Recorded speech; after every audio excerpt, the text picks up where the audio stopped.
Assalamualaikum warahmatullahi wabarakatuh dan salam sejahtera. Pada hari ini saya akan membentangkan tentang projek bagi Dreamweaver untuk subjek authoring yang telah kami selesaikan. Ini adalah laman webnya, iaitu laman web e-pembelajaran reka bentuk dan teknologi menggunakan server localhost. Sebelum kita mulakan, pastikan XAMPP ni telah dibuka, Apache dan MySQL ni telah di-startkan, telah dimulakan, dan juga semua fail-fail yang diberikan telah dimasukkan mengikut alamat yang telah disediakan lah, iaitu dalam htdocs dan mengikut di folder project DW.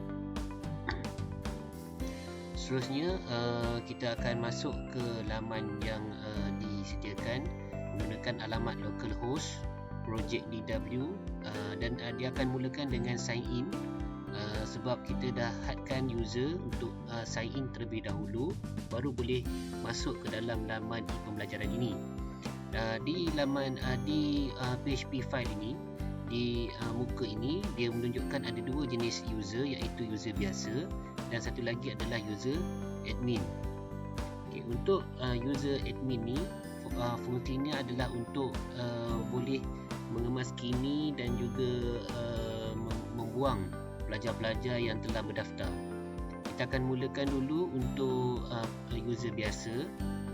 Sekiranya mereka belum berdaftar, mereka perlu membuat pendaftaran pengguna baru dengan memasukkan nama, email, username dan kata laluan. Saya bagi contoh, saya masukkan nama saya.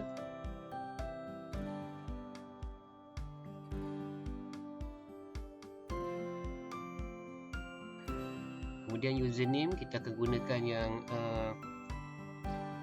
simple saja, dan kata laluan pun juga yang mudah saja untuk kita masuk. Dan kita akan sertai kami ini, kita akan berdaftarlah sebagai pengguna baru. Selepas itu dia akan minta kita untuk daftar masuk menggunakan kata laluan yang kita telah letakkan tadi. Okey, kemudian tekan submit. Kita akan boleh masuk ke laman utama untuk laman e-pembelajaran inilah. Laman utama untuk e-pembelajaran ini. Di sini ada paparan untuk teks selamat datang. Kemudian kita boleh pergi ke profil saya.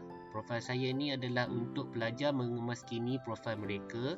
Sebentar tadi mereka hanya masukkan nama, email, ada beberapa maklumat lagi mereka tidak masukkan. Jadi untuk kemaskini mereka boleh klik di link yang di bawah ni untuk kemaskini profil mereka. Contohnya saya buat kemaskini untuk nama saya, kelas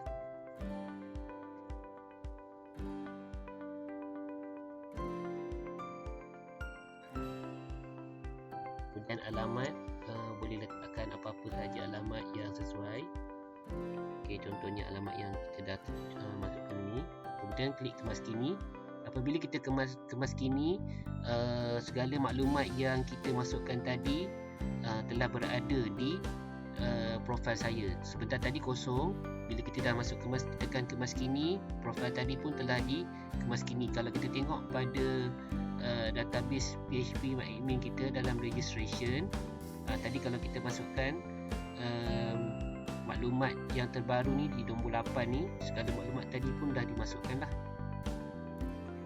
Okey, kemudian pelajar terus ke menu utama untuk teruskanlah aktiviti pembelajaran mereka. Contoh, dalam laman pembelajaran telah disediakan 3 topik.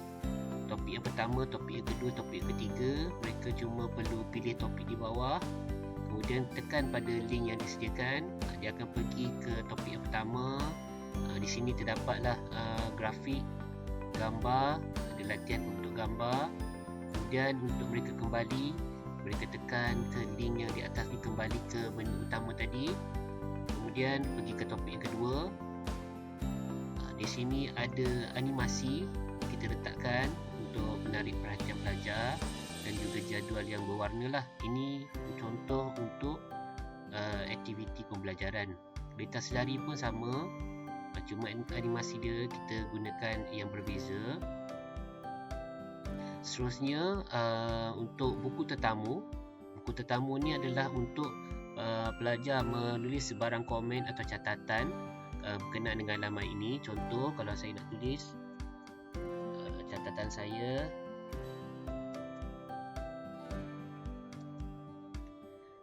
dan boleh submit.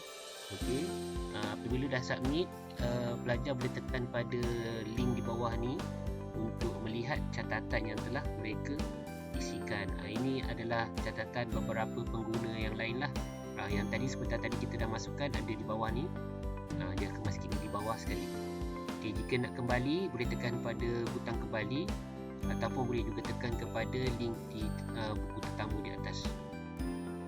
Itu untuk buku tetamu ataupun guestbook. Kemudian kita pergi ke survey ataupun soal selidik. Okey, di sini soal selidik pelajar boleh melengkapkanlah penilaian bagi laman ini. Contohnya ada beberapa soalan dan juga ada beberapa skala Likert. Skala Likert di sini mereka boleh tekan. Kita dah buat grup radio button dekat sini. Mereka boleh tekan. Kemudian tekan pada butang hantar. Dan keputusan yang mereka masukkan tadi akan dijumlahkan dengan penilaian-penilaian oleh pengguna lain. Dekat sini saya dah cuba 2 kali untuk pengguna lain. Dan kini dah masukkan pengguna yang ketiga. Jadi dekat sini ada 3 yang menunjukkan sangat setuju lah. Okey, yang ni adalah untuk soal selidik. Jika mereka ingin isi soal selidik lagi, boleh tekan di link yang di bawah. Dia akan pergi ke paparan soal selidik tadi. Kemudian yang terakhir sekali adalah tentang kami. Di sini adalah maklumat tentang pembina laman ini. Dan setelah selesai, pelajar boleh log keluar lah. Log keluar, dia akan pergi ke menu sign in yang baru tadi. Jika nak masuk semula, boleh masukkanlah ikut kepada apa yang mereka daftarkan tadi. Mereka boleh masukkan semula kerana semua datanya disimpan dalam database ini. Okey, sebentar tadi kita dah masukkan dalam guestbook. Okey, guestbook tadi dekat sini pun ada guestbook.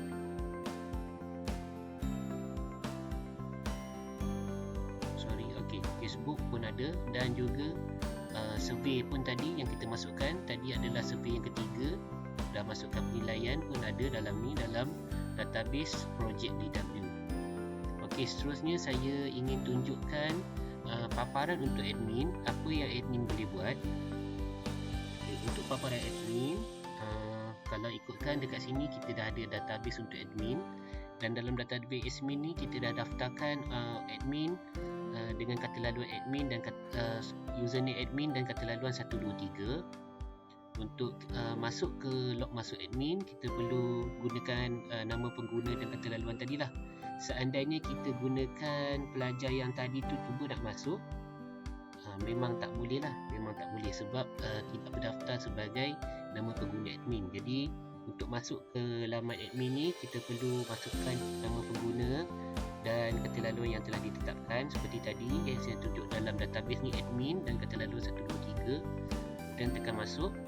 Jadi dekat sini admin boleh lihat pelajar-pelajar yang telah berdaftar menggunakan laman e-pembelajaran ini. Dekat sini ada contoh, ada 8 pelajar telah berdaftar. Okey, kalau nak tambah pelajar, admin boleh tekan pada tambah pelajar dan boleh isikanlah apa-apa sahaja nama yang dekat sini. Kita ambil contoh. Contohnya kita isi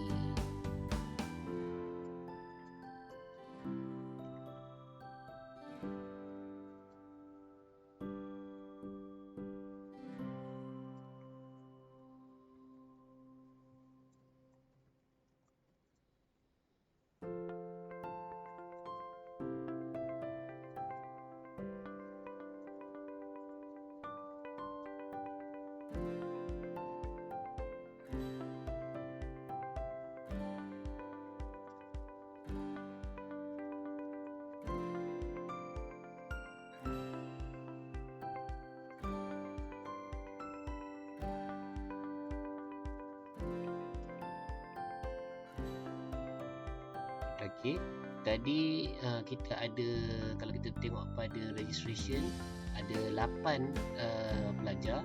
Bila kita daftarkan Murniza ni, dia akan menjadi pelajar yang ke-9 lah.